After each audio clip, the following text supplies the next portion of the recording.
Nós vamos ler hoje a carta de Paulo aos Efésios, no capítulo 5. Vamos ver dos versos 22 ao verso número 33. E o título da mensagem de hoje é Casa ou Lar? Onde eu vivo? Efésios capítulo 5, dos versos 22 a 33. Abra sua Bíblia, por favor.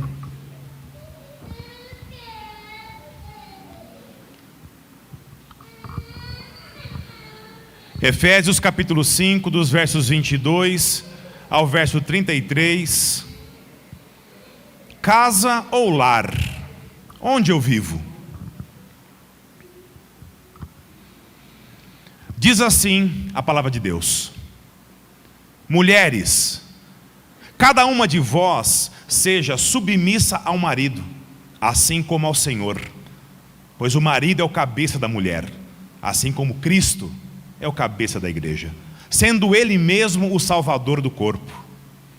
Mas assim como a igreja está sujeita a Cristo, também as mulheres sejam em tudo submissas ao marido.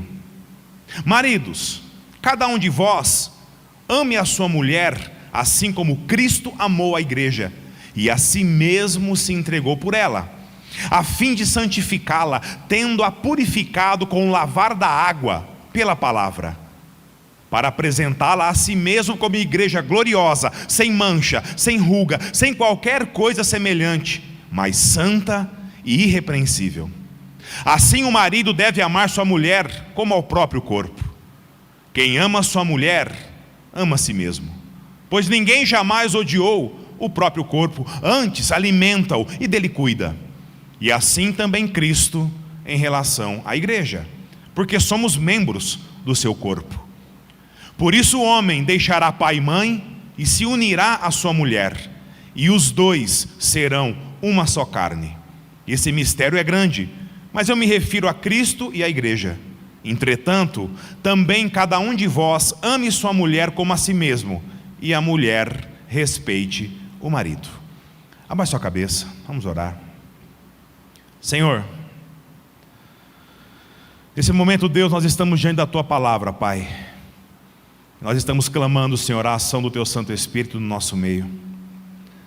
Abra nosso coração, Senhor, abra nosso entendimento, para que nós possamos, Senhor, compreender as verdades aqui contidas.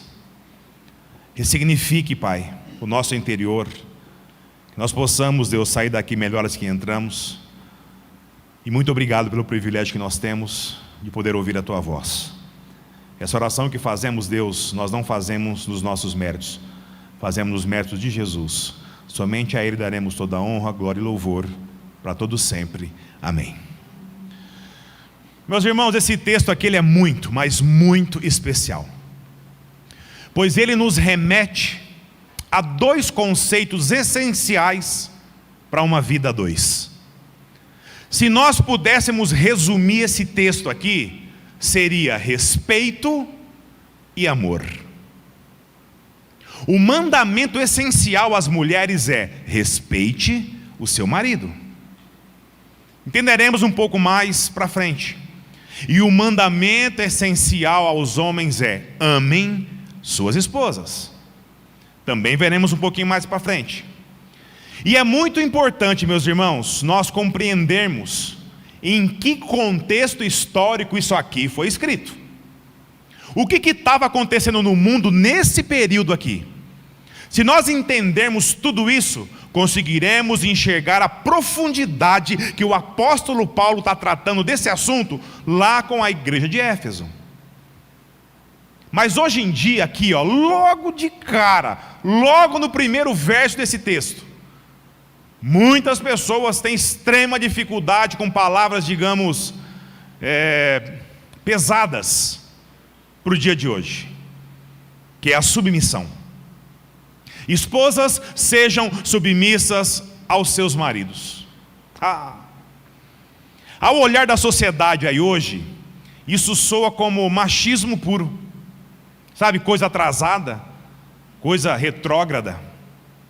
Eu digo isso, irmãos, com pesar, porque mesmo dentro da igreja de Cristo existem pessoas que acham que isso aqui está fora da realidade atual, apesar de ser a palavra de Deus.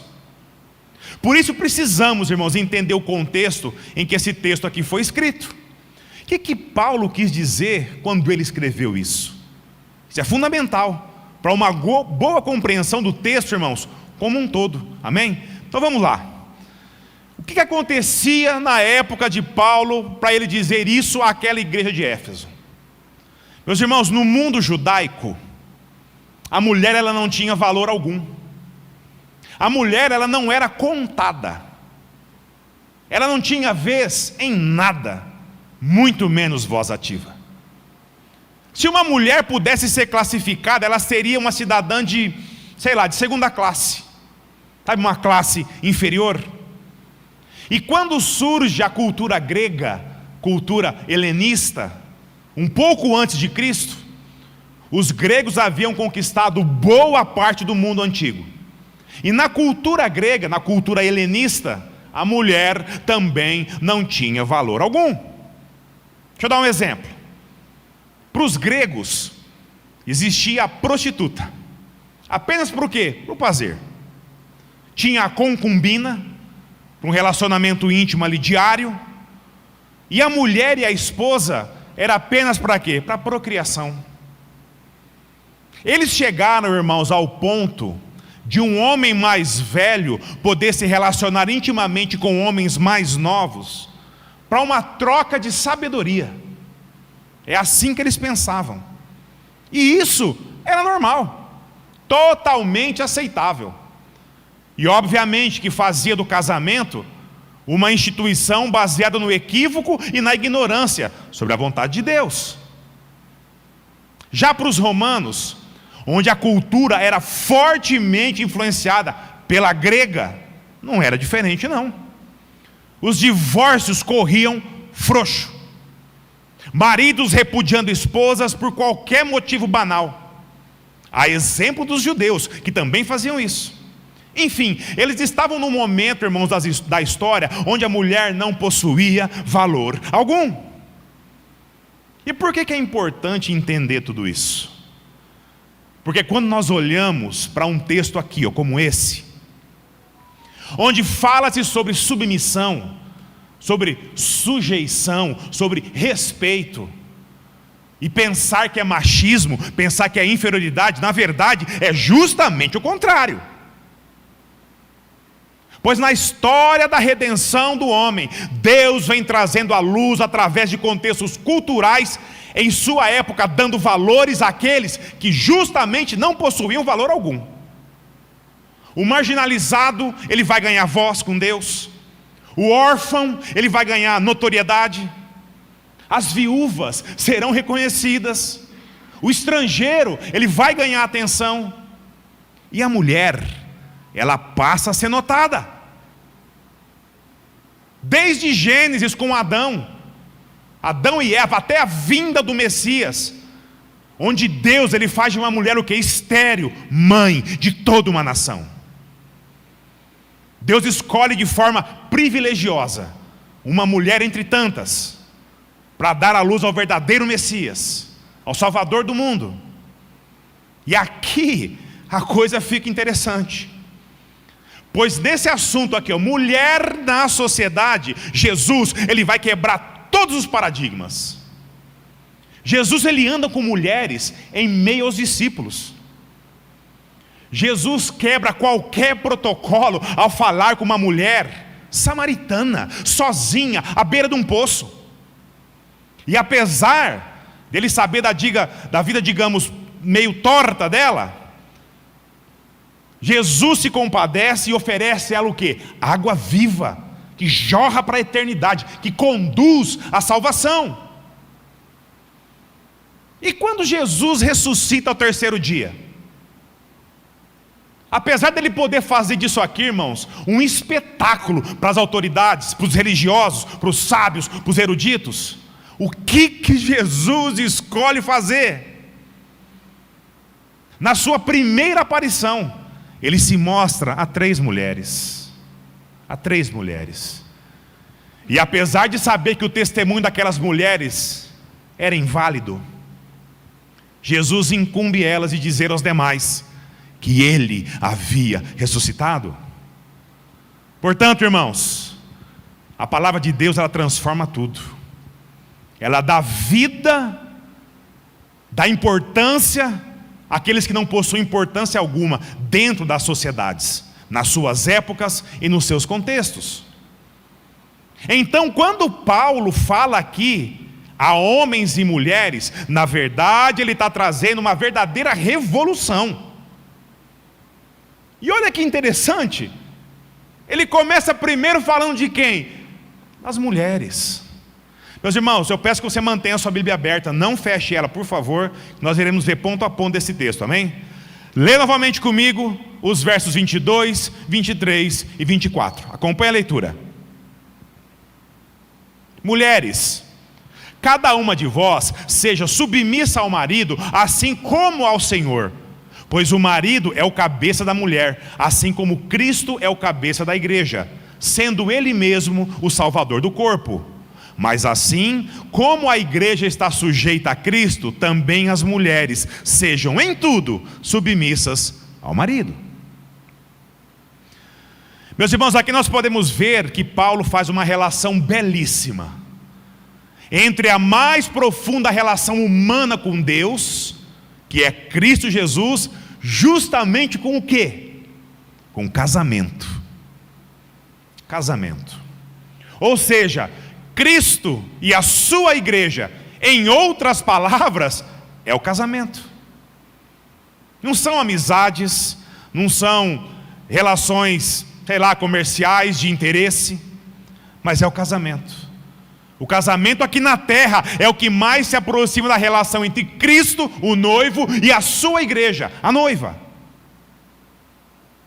E justamente é essa figura de noiva, ou seja, as mulheres, que Paulo vai dizer algumas coisas bem interessantes. Primeiro, quando Paulo diz a respeito da sujeição, ou seja, sujeitem-se aos seus maridos, irmãos, a primeira coisa que precisamos entender aqui é o que sujeição não é. Sujeição não é argumento de inferioridade. Quando Paulo diz àqueles crentes da igreja de Éfeso, Paulo não está dizendo assim, mulheres, sejam inferiores aos seus maridos. Sabe, vocês estão aqui e seus maridos têm que ficar aqui em cima. Não é isso que Paulo está falando. Paulo aqui está dizendo que os papéis do lar, eles são bem definidos por Deus, e igualmente importantes. Vamos lá. Qual asa do avião é mais importante, a direita ou a esquerda? Direita ou esquerda? É as duas, né?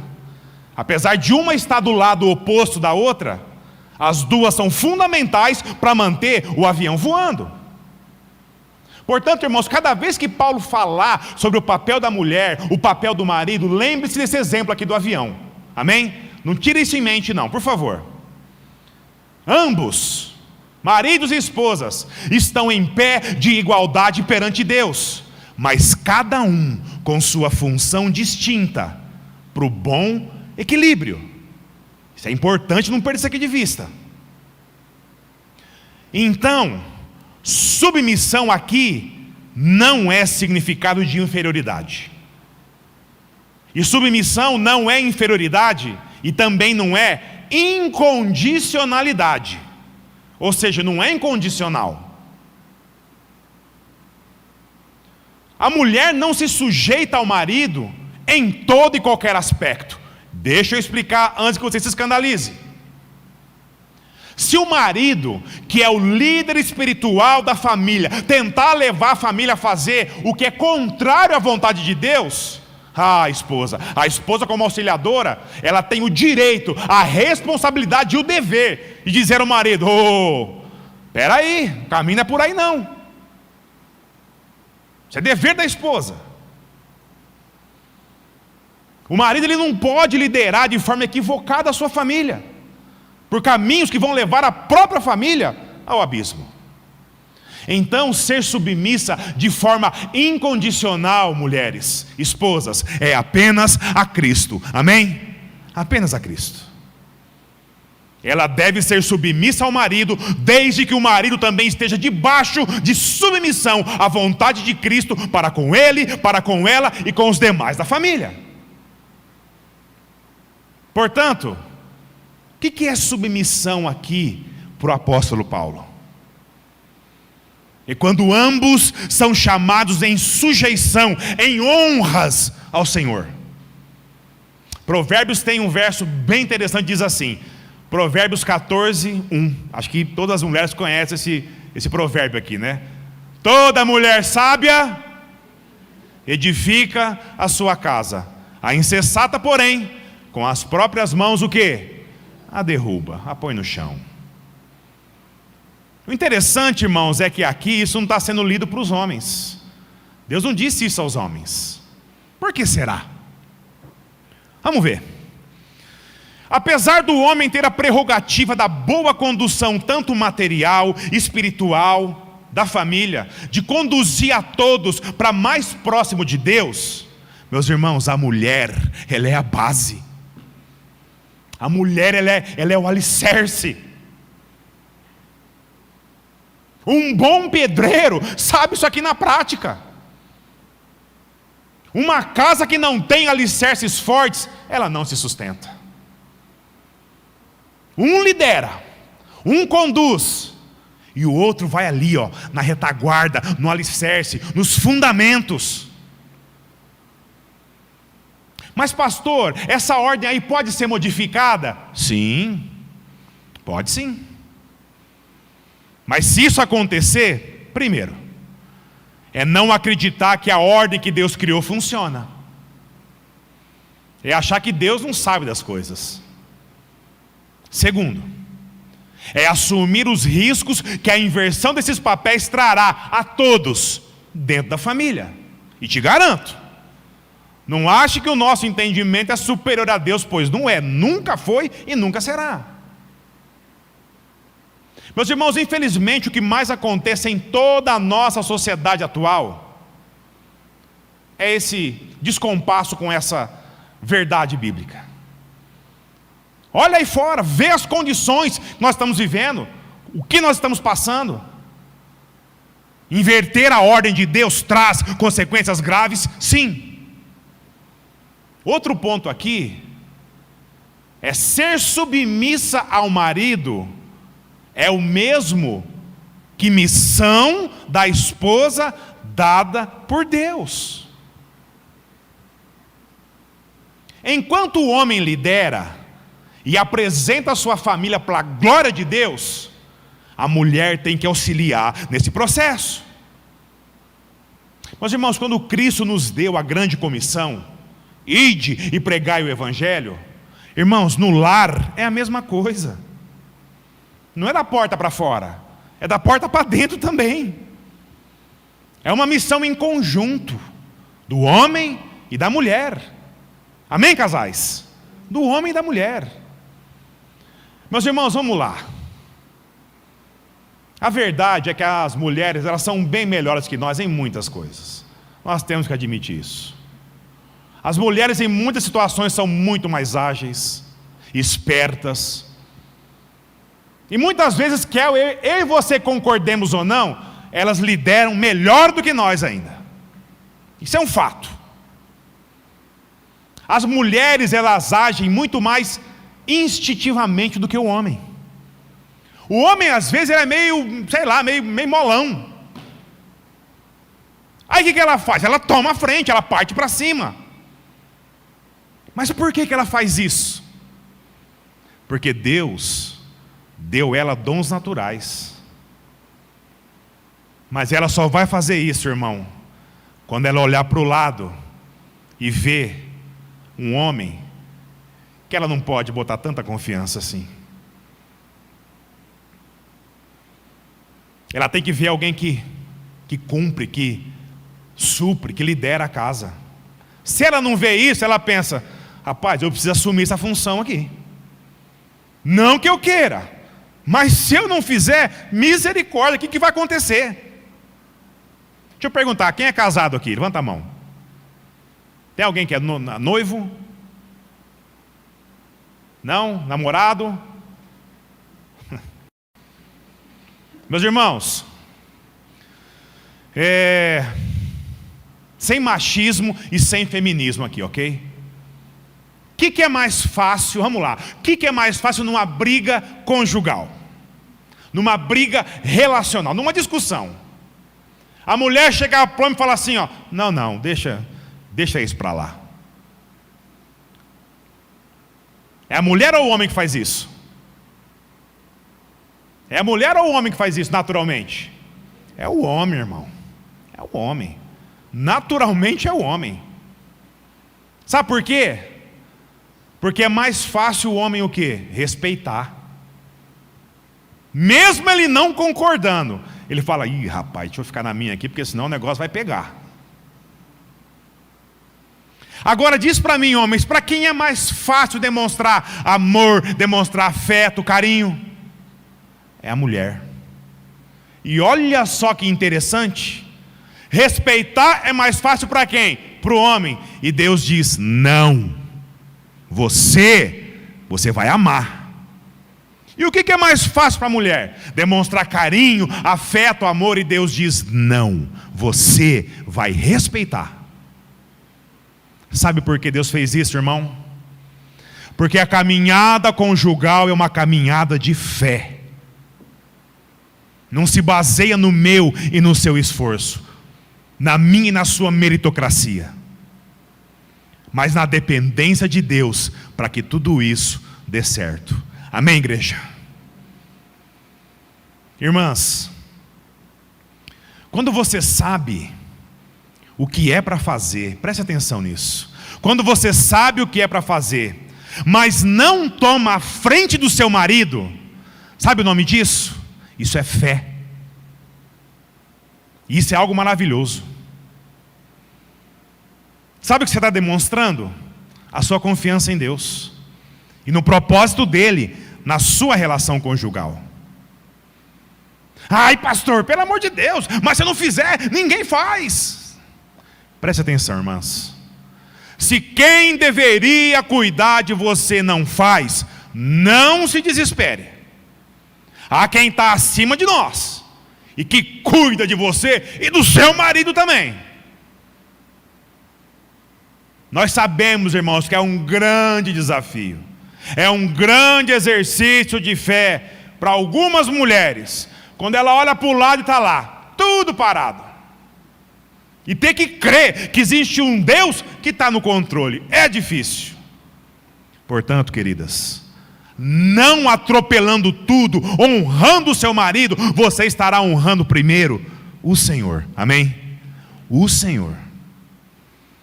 Leia comigo o verso 25.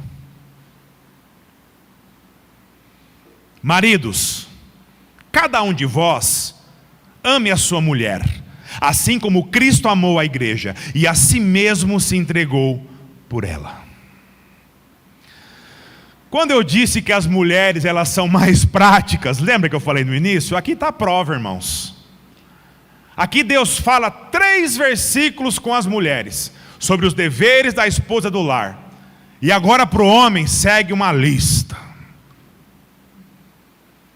A impressão que dá é que para o homem às vezes precisa desenhar. Porém, esposas, o mandamento para o homem, ele é muito sério. Muito sério. Basta você ler esse verso 25 aqui, ó. Olha o tamanho da responsabilidade que Deus dá ao homem dentro de um casamento. Maridos, vocês querem saber como agradar a sua esposa? Olha para Cristo, irmão. Olha como Cristo abriu mão dos seus próprios interesses, dos seus próprios desejos, como se despiu de todo o seu poder. Tem homens que não entendem muito bem essa questão de liderança. Tem homem que ele acha que ser líder é ser chefe, o mesmo que ser o dono, o proprietário. Irmão, preste atenção. Liderança espiritual na Bíblia é liderança que serve. Que serve. Aquele que quer ser o maior tem que ser o quê? Servo de todos. Não foi isso que Jesus disse? Líder espiritual da casa não significa estar acima dos outros, mas é exatamente o contrário. O marido deve servir a sua esposa, pois será a Deus que ele vai ter que prestar contas. Sabe por quê? Porque a esposa, irmãos, também é filha do nosso rei. Como Cristo amou a igreja e se entregou por ela. Amém, irmãos? Cristo se esvaziou de si mesmo, pela sua igreja, de forma incondicional, sacrificial. Maridos, presta muita atenção. Se alguém tiver que pagar a conta por algo, saiba que essa é a minha e a sua responsabilidade, não da esposa. Amor é o que a esposa precisa, e respeito é o que o marido precisa. Tem homens que são respeitados, íntegros, bem-sucedidos, eles só não têm respeito dentro de casa. Esposas, você quer a receita para castrar o seu marido? Seja desrespeitosa com ele dentro da sua casa. Ser respeitado da porta para fora e nada para um homem de verdade é a mesma coisa. E tem homens que tentam compensar talvez a sua ausência com, sei lá, com coisas, né? Presente, qualidade de vida. Aí o que o marido tem a dizer para a esposa? Você reclama de barriga cheia. Mas no fundo, irmão, se você perguntar a ela vai dizer que só gostaria de se sentir amada. Só isso. Meus irmãos, amor é o que elas mais precisam. Irmãos, irmãs, respeito é o que os nossos maridos na igreja precisam, necessitam. Olha que legal, ninguém chega para um pastor para pedir ajuda dizendo assim: eu não valo nada, pastor, eu gostaria de aprender a honrar o outro. Ninguém. É sempre o contrário. Sabe, um cabo de guerra, um puxando cá, o outro puxando lá. Cada um com a sua razão. Sabe aquele dedo no nariz do outro? Meus irmãos, o nosso orgulho nos cega, ao ponto de sempre achar que se o outro melhorar, pronto, agora o casamento vai virar de vento em popa, tudo vai se resolver. É ou não é? O problema é sempre o outro. Paulo, nesse texto, não está dizendo o que homens e mulheres, preste atenção, Paulo não está dizendo o que homens e mulheres devem fazer para se sentir melhor dentro de um casamento. Não tem nada a ver com isso, sabe? Igual esses livrecos de autoajuda que crente gosta de correr atrás disso. 6 passos para um casamento feliz. Não é isso. Paulo está dizendo em tudo, inclusive no casamento, homens e mulheres devem dar ouvidos ao Espírito que habita em vós, para sermos transformados de dentro para fora, e independente do outro. Se você acha que o seu marido ele tem que mudar,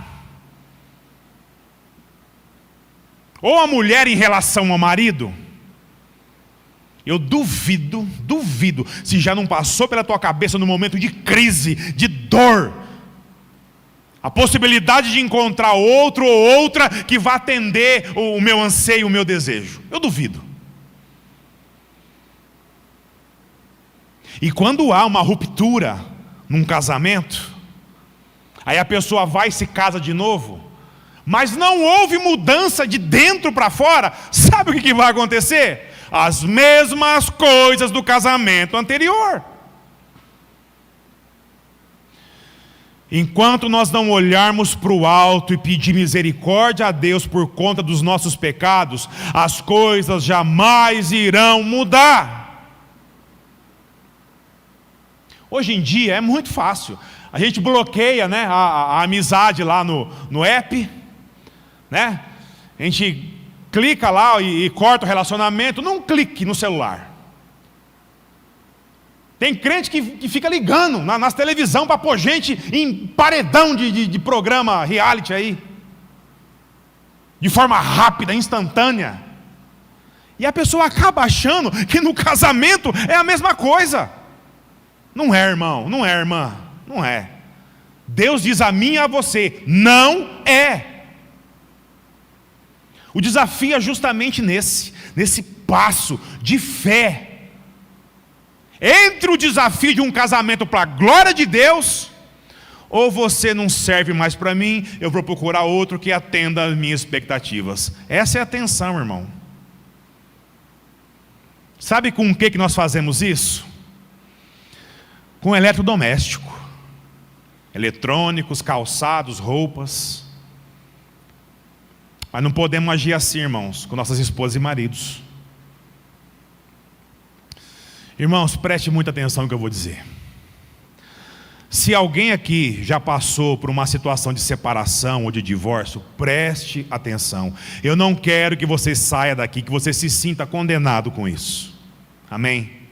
Enquanto houver vida, preste atenção, enquanto houver vida, há oportunidade de mudança.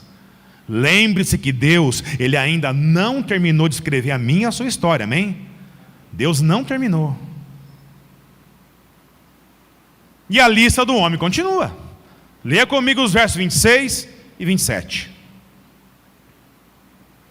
A fim de santificá-la, tendo-a purificado com o lavar da água pela palavra, para apresentá-la a si mesmo como igreja gloriosa, sem mancha, sem ruga, sem qualquer coisa semelhante, mas santa e irrepreensível.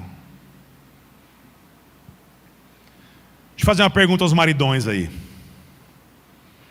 Como tem sido, irmãos, a sua vida espiritual com sua esposa? Como tem sido a sua vida de oração com a sua esposa?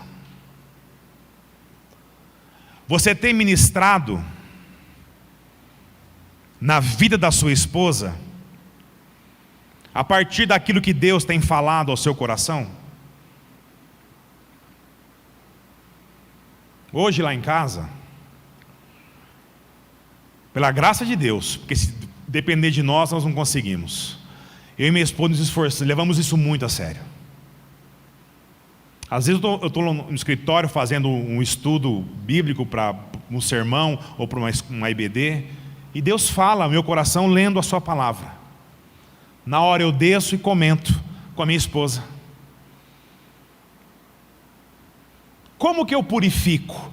Como que eu lavo, glorifico, tiro mancha, rugas do meu relacionamento com a minha esposa?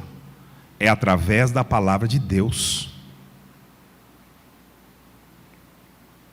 Meus irmãos, as esposas têm sim as suas responsabilidades na sua caminhada espiritual. Tem sim, a parte dela. Mas esse mandamento aqui é para o homem e não para a esposa.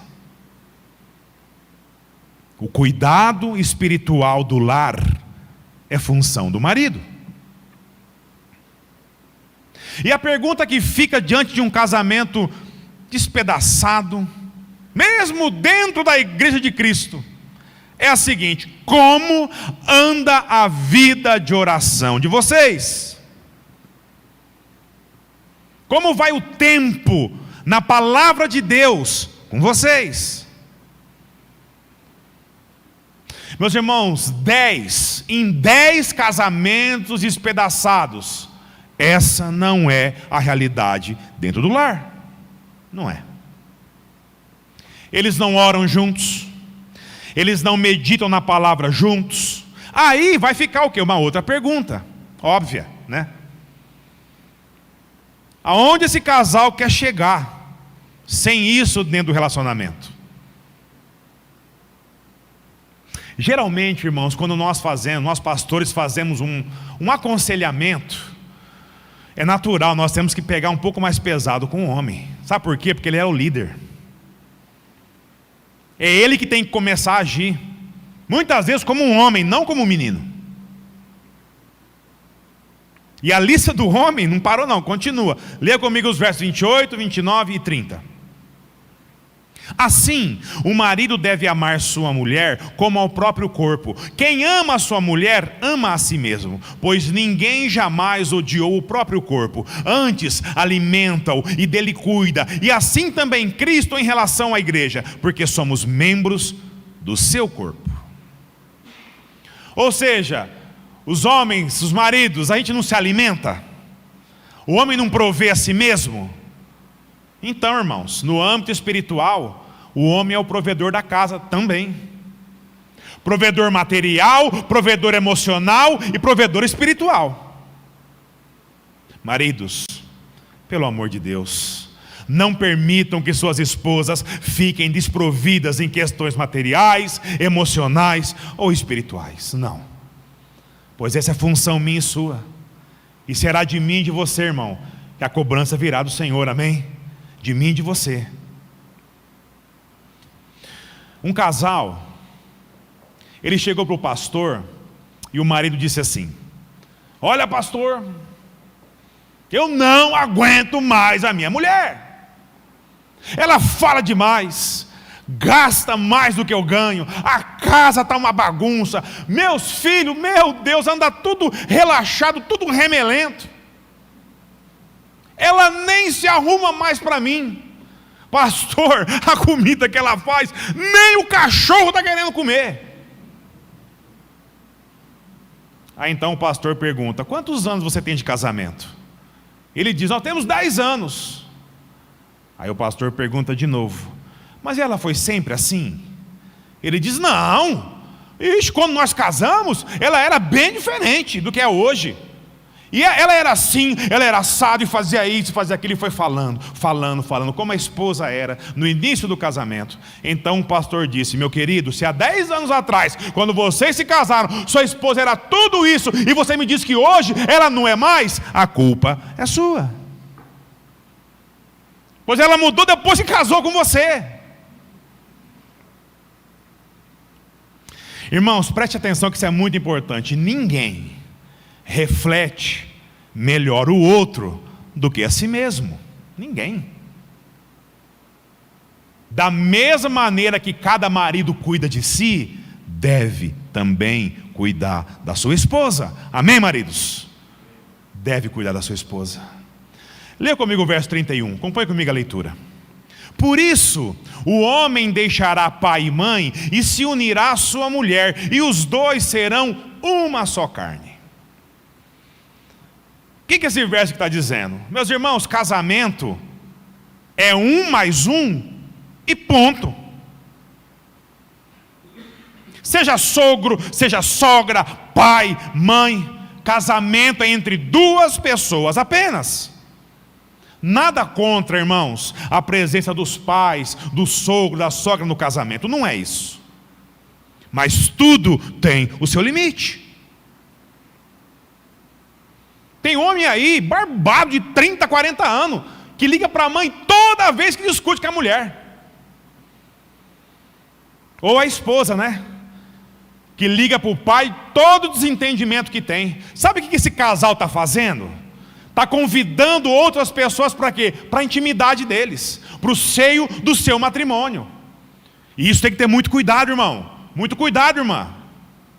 Eu não estou dizendo, presta atenção, não vai sair daqui falando isso. Eu não estou dizendo que conselho de pai, conselho de mãe, de irmão, de tio, não são válidos. Não é isso.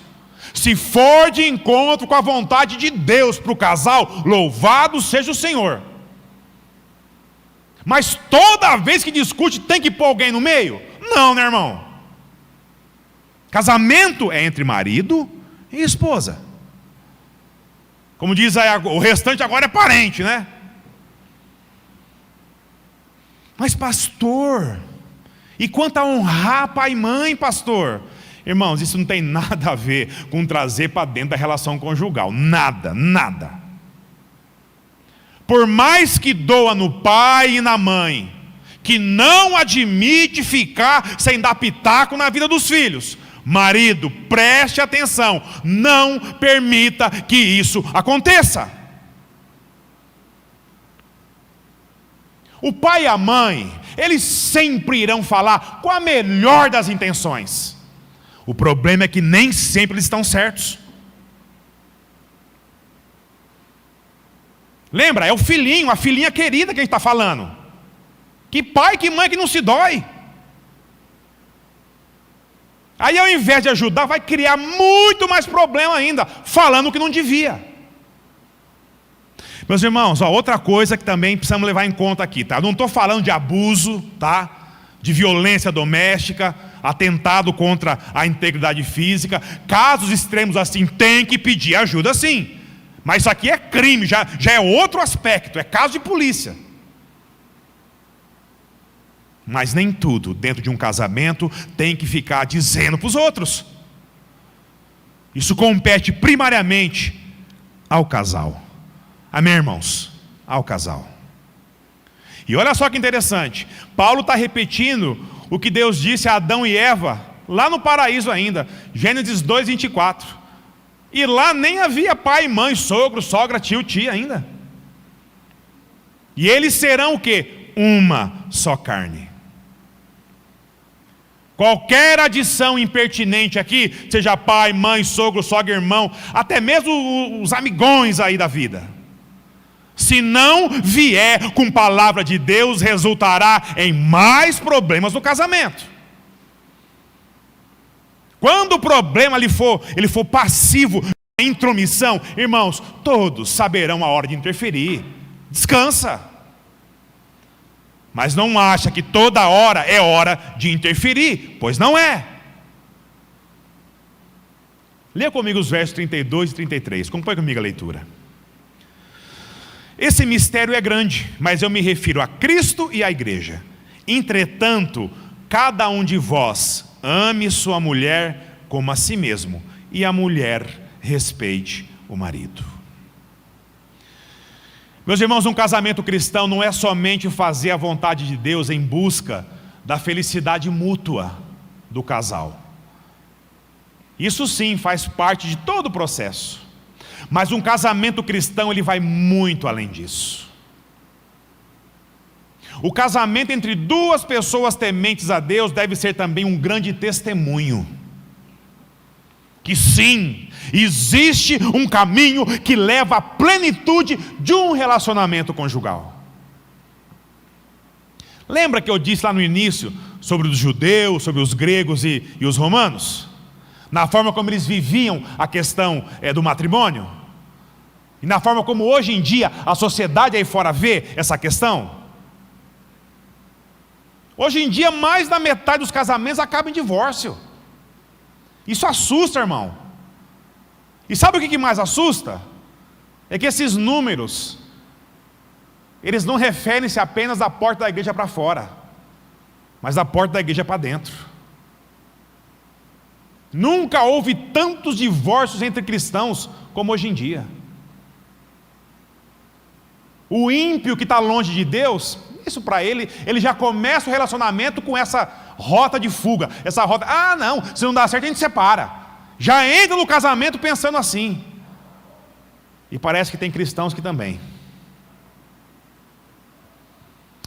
Para um cristão primitivo, lá do passado, lá do primeiro século, dentro do conceito oriental que eles viviam, valia muito mais como eles viviam do que eles falavam. Eles aprendiam com Jesus, aprendiam com as Escrituras, aprendiam com os apóstolos e passavam aquilo tudo para quê? Para a prática de vida, de forma natural. Sabe por quê? Porque havia acontecido uma mudança dentro deles. O Evangelho era pregado como nós fazemos hoje, mas o que chamava de fato a atenção eram as atitudes que eles tinham por causa da transformação que o Evangelho promoveu em suas vidas. Um mundo completamente despedaçado olhava para a igreja e via o marido amando a sua esposa. Via que a esposa respeitava o marido. Via os filhos submissos aos pais. Viam que os pais eram bons exemplos para os filhos. Via que os cristãos não enganavam uns aos outros. Via que cuidavam dos órfãos, das viúvas, do estrangeiro. Viam que eles amavam até quem os perseguia. Como resistir a um povo desse, irmão? Eles cumpriam a palavra de Deus. Viviam ela no dia a dia. E hoje, preste atenção, e hoje, dentro de um casamento, se eu e você, nós cumprirmos a palavra de Deus, ela nos garante que nós seremos felizes. Portanto, se nós deixarmos a nossa necessidade de rápida recompensa de lado, o nosso orgulho de lado, nós teremos sim, irmão, um casamento abençoado e feliz. Deus criou esse projeto e colocou eu e você, é para a gente ser feliz. Isso tudo é fácil? É óbvio que não. Isso tudo é impossível? Também não. E Deus sabe disso. E pela sua graça e misericórdia, Ele capacita todo aquele marido ou esposa que busca com sinceridade no seu coração, que busca com um propósito bem definido de glorificar o seu santo nome através da sua vida conjugal. Irmãos, isso passa a ser uma verdade na vida desse casal. Casamento, pela ótica de Deus, não é esperar o outro te fazer feliz. É você viver para que o outro seja feliz. De verdade, irmãos, eu não sei como está a sua vida matrimonial hoje. Eu não sei como anda o seu relacionamento com o seu cônjuge, mas Deus sabe. E Ele quer abençoar muito você nisso. Eu queria pedir um favor imenso a vocês, irmãos. Não saia daqui hoje com um sentimento, de incapacidade. Não saia daqui com um sentimento de derrota, se o seu relacionamento não está lá grandes coisas. Pelo contrário, irmão, não. Deus, através da sua palavra nessa noite, diz a mim e a você que não há problema conjugal que não possa ser solucionado pelo poder que há no Evangelho. Amém, igreja? Não há. Não há comportamento que não possa ser mudado por Deus. Não há situação que o Evangelho não tenha poder para transformar. Deus pode e quer realizar obras maravilhosas no meio do seu casamento. E esse é o nosso desafio, irmão. Nos submetemos à vontade de Deus.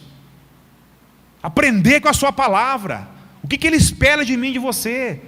E colocar tudo isso em prática. Amando as nossas esposas, como Cristo amou a igreja. Respeitando os nossos maridos. Sabe aquela felicidade que tanto você sonha, que você busca? Irmão, acredite, ela virá. Ela virá. Mas muito mais plena, muito mais abundante. E isso, detalhe, independente de qualquer tipo de problema que você esteja passando dentro do casamento. Qualquer. E o mundo aí fora vai ser ministrado pela vida desse casal. O Evangelho de Cristo será pregado, não só pela minha e sua boca, mas também pelo modo de viver desse casal. Sim, irmãos, nós temos que testemunhar a graça de Deus sobre o nosso lar.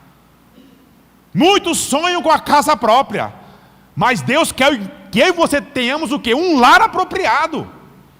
O mundo ignora, o mundo desconhece, mas os crentes em Cristo Jesus devem ser a prova viva que um casamento feliz é possível sim. Basta eu e você nos curvarmos à soberania de Deus em nossas vidas. Confiar nele, na sua palavra. Que nós seremos sim, irmão, sal e luz.